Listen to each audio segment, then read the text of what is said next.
Assalamualaikum warahmatullahi wabarakatuh. Selamat pagi para juri yang terhormat. Perkenalkan saya Dr. Lucy, residen anestesi dari FK Unpad yang akan mengikuti poster presentation dengan judul No Sleeping Beauty, a case of delay emergence under general anesthesia and emergency case after anesthesia.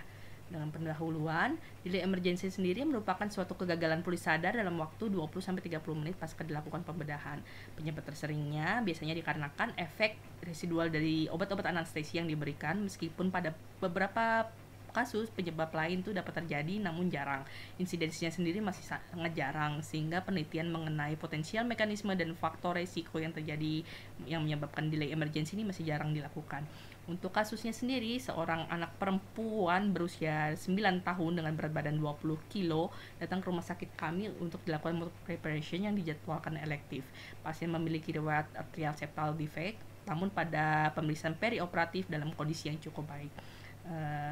Kemudian kami pasien persiapkan untuk operasi dan kami rencanakan untuk melakukan anestesi umum pada saat operasi. Pada saat hari operasi, pasien kami berikan premedikasi dengan midazolam 1 mg 1 jam sebelum dilakukan induksi. Kemudian kami lakukan induksi dan setelah memastikan anestesi cukup dalam, kami berikan maintenance pasien dengan O2 dan R dengan fraksi 50% dan sevoflurane 3 volume persen, dan ventilasinya kami kontrol dengan assist manual menggunakan pediatric bench circuit. Intraoperasi operasi berjalan lancar, kurang lebih 40 menit dan dengan hemodinamik yang cukup stabil.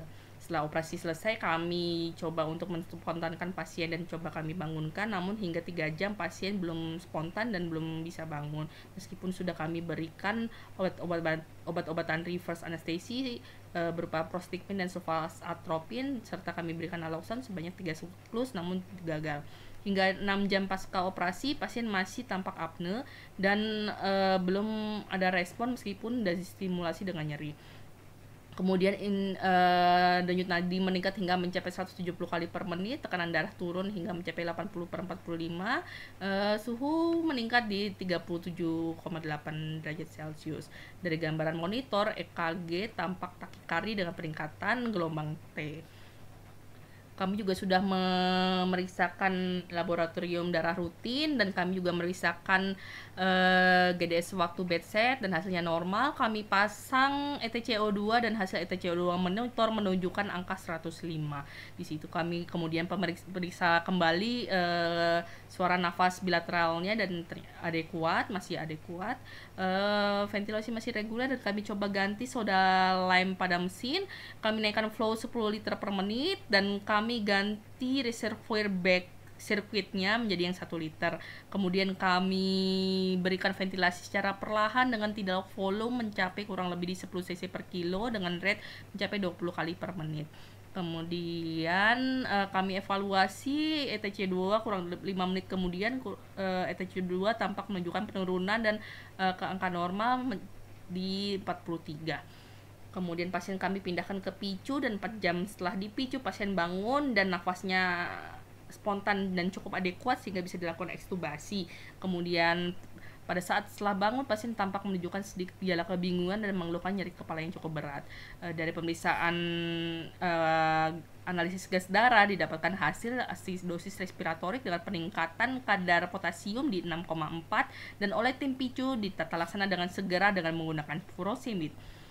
Kemudian 8 jam setelah 8 jam semua gejala menghilang dan pasien dipindahkan ke ruang biasa keesokan harinya dan dipulangkan 2 hari setelah perawatan tanpa adanya gejala defisit neurologis.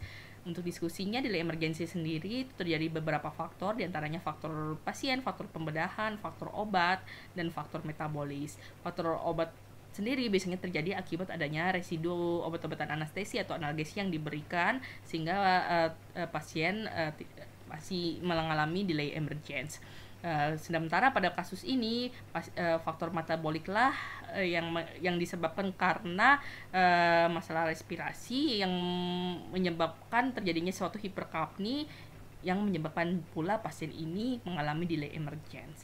Hiperkapni sendiri sebenarnya itu dapat menstimulasi respirasi, namun apabila berkepanjangan dan terus meningkat, justru dapat mendepresi regulasi sistem pernapasan di otak yang menyebabkan terjadinya suatu hipoventilasi dan apne di sini. Kemudian delay emergence di sini terjadi akibat CO2 narkosis yang menyebabkan terjadinya suatu brain edema.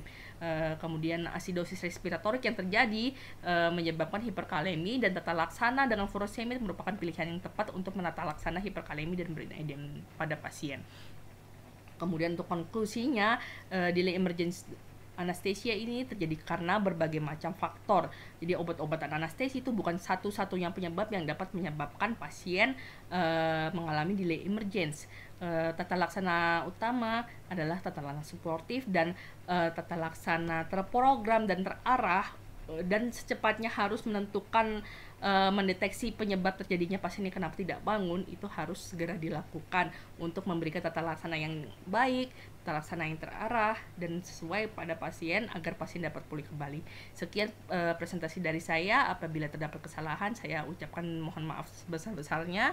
Assalamualaikum warahmatullahi wabarakatuh.